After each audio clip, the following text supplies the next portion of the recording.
Bonjour tout le monde et bienvenue dans Ciné Société, le podcast qui compare les œuvres littéraires et cinématographiques aux enjeux de la société actuelle.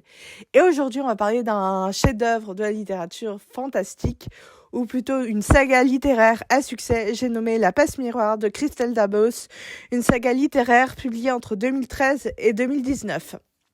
Les premiers textes de La Passe Miroir ont été publiés sur le site Plume d'Argent en 2012, avant que Christelle Dabos n'envoie son manuscrit à Gallimard Jeunesse lors du prix du premier roman en 2012. Elle a remporté le premier prix et je trouve ça énorme. Dans cette histoire, on va suivre Ophélie qui est mariée de force à un homme, Thorn, elle est contrainte de le suivre dans son monde, donc à la Citatielle, là où il y a les nobles, les riches de ce monde, alors elle vit sur Anima et qu'elle vit dans une famille plutôt simple. Au début, ils se détestent vraiment, c'est des enemies to lovers et au final, ils apprennent à s'apprivoiser au fil de l'histoire. L'autrice y dépeint plusieurs mondes, dont celui de Babel où les humains alimentent les automates. Et je trouve que c'est un petit clin d'œil à notre monde, puisque dans notre monde, aujourd'hui, on utilise beaucoup la machine. L'humain alimente beaucoup la machine justement pour aider dans certaines de nos tâches, même si parfois c'est pas toujours le cas. Bon, ça c'est un autre débat. Et vraiment, je trouve ça hyper visionnaire d'avoir mis ça dans une saga. C'est aussi vraiment la première histoire littéraire où je retrouve le mot algorithme, que je n'ai jamais vu nulle part dans aucune saga que j'ai lue. Et vraiment, je trouve ça hyper visionnaire, surtout pour l'époque. Ça a été vraiment publié entre 2013 et 2019. Le dernier tome est sorti en 2019. Et vraiment, en fait, genre pour l'époque, je sais pas, je trouve ça fou, alors qu'aujourd'hui, on est en 2023. Et vraiment, c'est...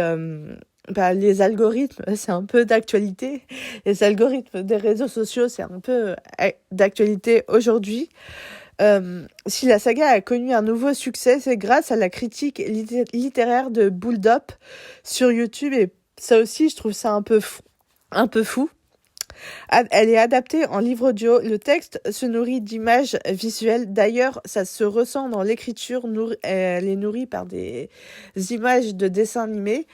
Christelle Dabos a aussi sorti Secret d'écriture, un petit roman aux éditions Robert Laffont, où elle dévoile du coup tous ses secrets d'écriture quand elle a décidé d'écrire La Passe Miroir, qu'elle a eu l'idée d'Ophélie en 2012. Et vraiment, je trouve ça fou parce qu'on découvre vraiment tout son processus de ses premiers textes publiés sur Plume d'Argent, un site d'auto-publication, à sa consécration chez Gallimard Jeunesse. Et ce que je trouve encore plus fou, c'est que l'histoire de La Passe Miroir est inspirée de l'univers d'Harry Potter et de la saga À la croisée des mondes de Philippe Pullman, et tous les deux publiés chez Gallimard Jeunesse en France. Et Christelle Dabos est publiée dans la même maison d'édition que comme quoi être fan parfois ça a du bon, le hasard fait bien les choses. Et vraiment, c'est une saga que je ne peux que vous recommander. Lisez aussi Secret d'écriture si jamais vous aimez du coup l'univers de Christelle Dabos. Et ça m'amène aussi au fait que l'autrice vient de sortir son nouveau roman ici, et seulement ici, et toujours chez Gallimard Jeunesse. Et je pense que ça va être un vrai coup de cœur littéraire, toujours dans le thème fantasy, fantastique, un peu proche de l'univers de La Passe Miroir, avec des mondes, des peints, une écriture très visuelle.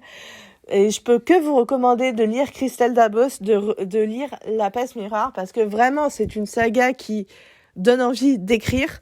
Donc, allez-y. Et la morale qu'on retient de cette histoire, c'est que rien ne remplace l'humain, parce que dans La Passe Miroir, Ophélie traverse différents mondes, et dans ces différents mondes, les automates ont peu à peu remplacé les humains. Les humains travaillent pour les automates, ils remplissent leurs données, et j'ai trouvé ça tellement visionnaire, c'est fou. Parce que clairement, nous les humains, c'est ce que nous faisons, nous remplissons des données des algorithmes pour nourrir les automates. Et les automates, c'est les robots, les machines, ChatGPT et j'en passe. Donc, clairement, la machine ne remplacera jamais vraiment l'humain parce que l'humain ressent des émotions, peut produire des émotions, ce qu'une machine est incapable de faire. Et c'est ce qui nous différencie, nous les humains, de la machine. Et s'il y a une morale que j'ai retenue de cette histoire, c'est bien celle-là. Donc, si j'ai un conseil, lisez La Passe Miroir, écoutez-la en livre audio et peut-être qu'un jour elle sera au cinéma.